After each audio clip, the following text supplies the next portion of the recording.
अस्सलाम वालेकुम।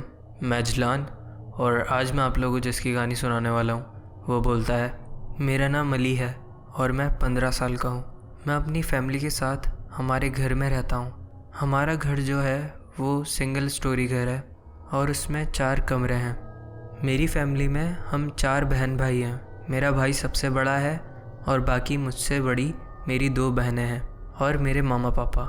मेरे भाई की नई नई शादी हुई थी तो वो अपने नए अपार्टमेंट में शिफ्ट हो गए थे। उनका अपार्टमेंट सेट करवाने के लिए मेरे पापा और मेरी दोनों बड़ी बहनें मेरे भाई के अपार्टमेंट में चली जाती हैं। तो घर में सिर्फ मैं और मेरी मामा होती हैं। मेरे भाई का काफ़ी ज़्यादा सामान होता है तो इस वजह से उन्हें सेट करने में काफ़ी टाइम लग जाता है और मेरे पापा रात के 12 बजे तक उन्हीं के घर पे रहते हैं।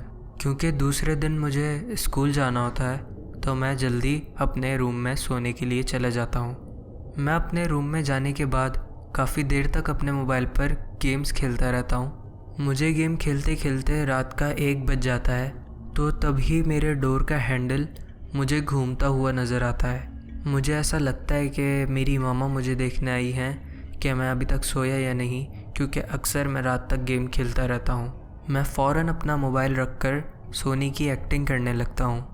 जब मैं अपनी आंखें बंद करा हुआ होता हूँ तो मुझे बाकायदा आवाज़ आती है कि किसी ने मेरे रूम का गेट खोला है और कोई चलता चलता मेरे बिल्कुल सर की तरफ आकर खड़ा हो गया है। मुझे ऐसा ही लगता है कि मेरी मामा आकर खड़ी हो गई हैं। शायद उन्हें पता लग गया हो कि मैं सोया नहीं हूँ। मैं काफ़ी देर तक वहीं पर ही अपनी आंखें बंद कर लेटा रहता हूँ, लेकिन मुझे ऐसा फील हो रहा होता है कि मेरी मामा अभी भी वहीं खड़ी हुई है।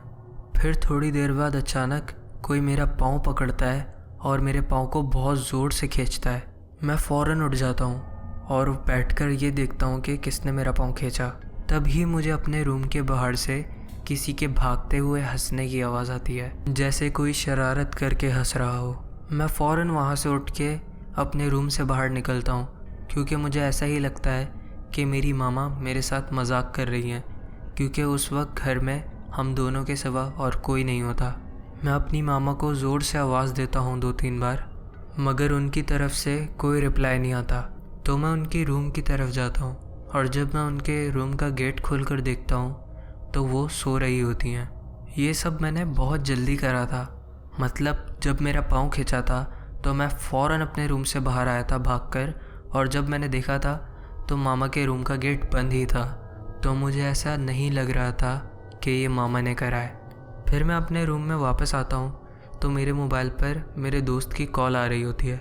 मैं उससे कॉल पर बात करने लग जाता हूँ और इधर उधर की बात और मजाक में मैं ये बात भूल जाता हूँ और सो जाता हूँ। फिर 2 दिन बाद मेरा भाई हम सबको उसके घर पर फिर 2 दिन बाद मेरा भाई अपने अपार्टमेंट में एक वेलकम पार्टी रखता है जिसमें वो हम सबको इनवाइट करता है।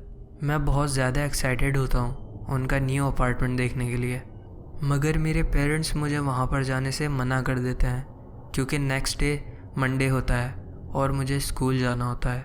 मैं उनसे ज़िद करता हूँ, उनसे बहुत रिक्वेस्ट करता हूँ, लेकिन वो नहीं मानते।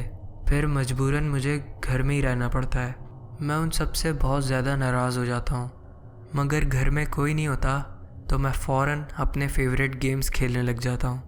फिर गेम्स खेलते खेलते काफ़ी देर हो जाती है और मुझे नींद आने लगती है।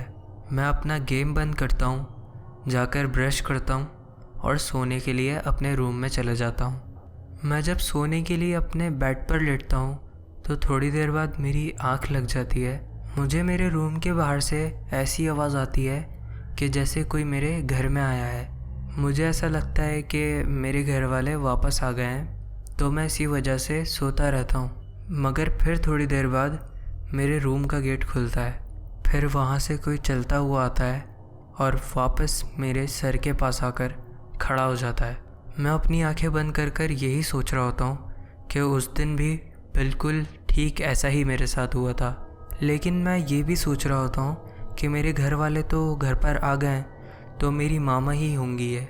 फिर थोड़ी देर बाद मैं अपनी आंखें खोलकर देखता हूँ तो उस रूम में मेरे अलावा और कोई भी नहीं होता।